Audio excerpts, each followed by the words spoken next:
So that's where we're at. So look, let me get to the Barcola stuff, by the way, because I see the trolls are trying their best again, but let me just get to the facts of it. So the reporting that we had today from a couple of people was that he was pulled out of training, as that indicator post said. But what we can tell you is if he is over or not. Now, I'm not saying that there's been an agreement between the two clubs, but he's going to be left out of the squad for the Stade Rennes game against PSG this weekend. You've seen plenty of stuff today, and I'll read out a lot of it to you that said it's getting towards a conclusion again. But I can't make Liverpool get to a number that gets it done by saying it. I can only report what we hear and what we say. And at this moment in time, again, nobody I know has any doubts about it happening. And he was brought in for a meeting today and taken away from training. After that, you know, there's a lot of guessing going on as to what stage, where it's at. Now, let me take you through some of what Romano said and others. 1 second. Sorry, I'm just getting back to earlier stuff in the day. Bear with me. Right, so from Tanzaloik said, Bradley Barcola's move to Liverpool is progressing. That's one post.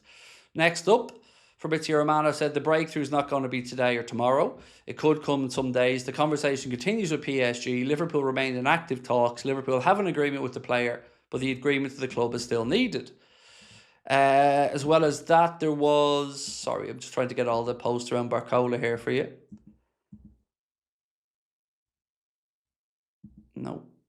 No, that's James Pearce. No, go through all that stuff in a minute. RMC Sport over in France have said negotiations between Paris Saint-Germain and Liverpool are still ongoing in the possible transfers of Barcola and Ibrahim Mbaye. Then we had the indicator post that said Bradley Barcola has been abruptly yanked out of Paris Saint-Germain's training. It was rushed with no warning. Sources are going crazy right now. Something is happening and it's happening fast.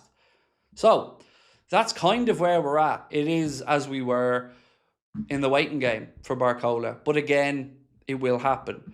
Doesn't mean it's any less annoying. Doesn't mean it's any less frustrating, because I was hoping we'd be talking about this tonight. I was hoping we'd have gotten the Here We Go tonight and I'd be on here talking to you guys about it. So yeah, let me just read through some James Pearce posts to you, because there's some information in here that I guess we need to discuss as well. So, 1 sec. So this from James Pearce, he said, Chiesa is slightly different because if he gets two wide attackers they want before the deadline day, I think he'll leave.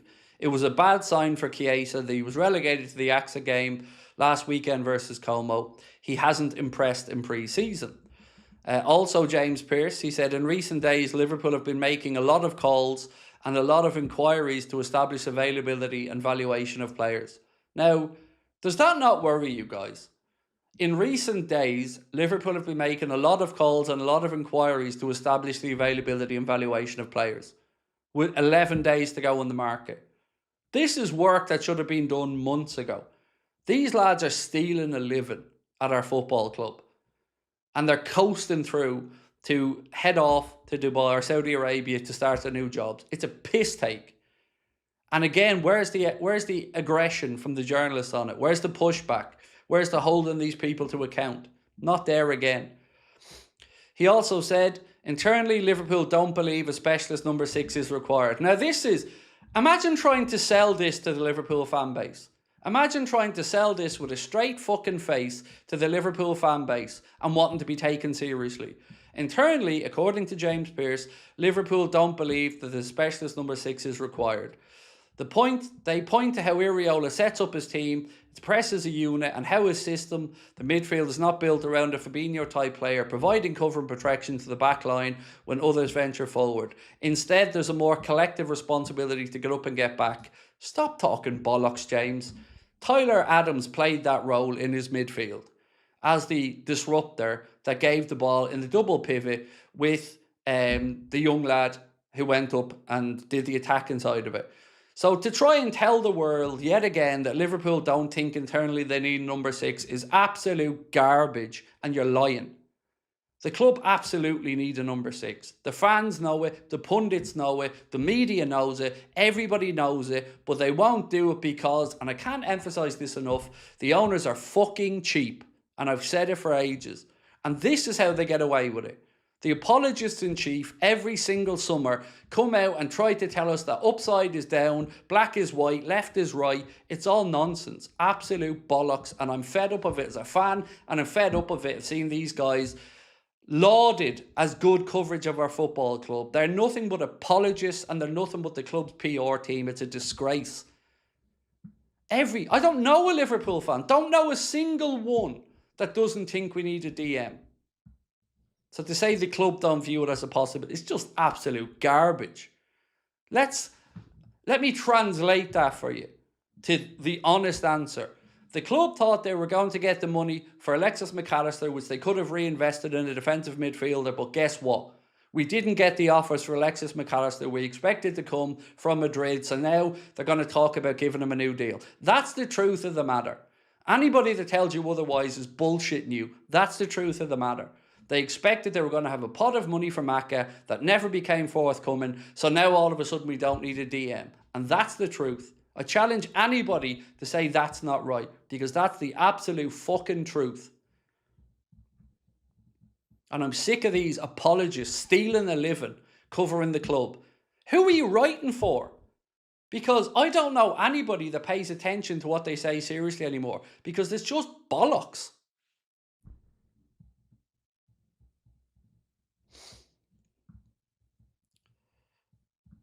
Chad. One sec, mate. Let me just get to your comment. Sorry, Craig, I'm trying to catch up. Isn't PSG asking for the same money that they want from Inter? I think I've done that one. 70 million euro is what they're asking. So I guess Minter 70 million pound is the asking price. So it's a little bit more, Chad.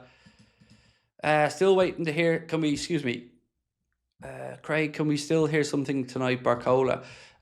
It doesn't, like this late, I doubt it. I doubt you'll hear something tonight, by the way. But like, he's been pulled out of the squad for the game against Stade Rennes, according to reports in France. RMC Sport and others again still saying that the move for Liverpool is likely to happen. But I was watching Gags and Eddie over on Anfield Index as well, and even they're at a loss to figure out. Like, Eddie said this on the stream over there. You can watch it back yourself. Like, they've had content ready to go, interviews done. All the sources around the situation with Barcola all know it's getting done.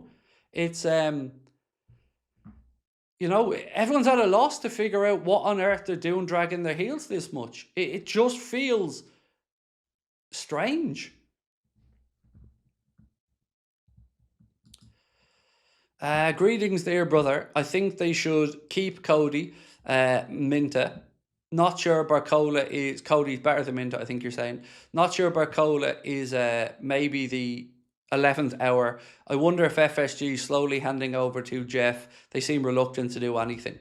Oh, look, I think at this point, mate, we've got to be honest and say the owners are just... They don't give a fuck at this point. Like, they're on the way out at this. There's no other way of looking at it. Like, they've sold 38%. There's a mechanism for the investment group to take full control of the club, or at least operational control of the club with a controlling stake. And you'd have to imagine that that's the direction this is going to go in, whether it's in the next 12 months, 18 months or whatever.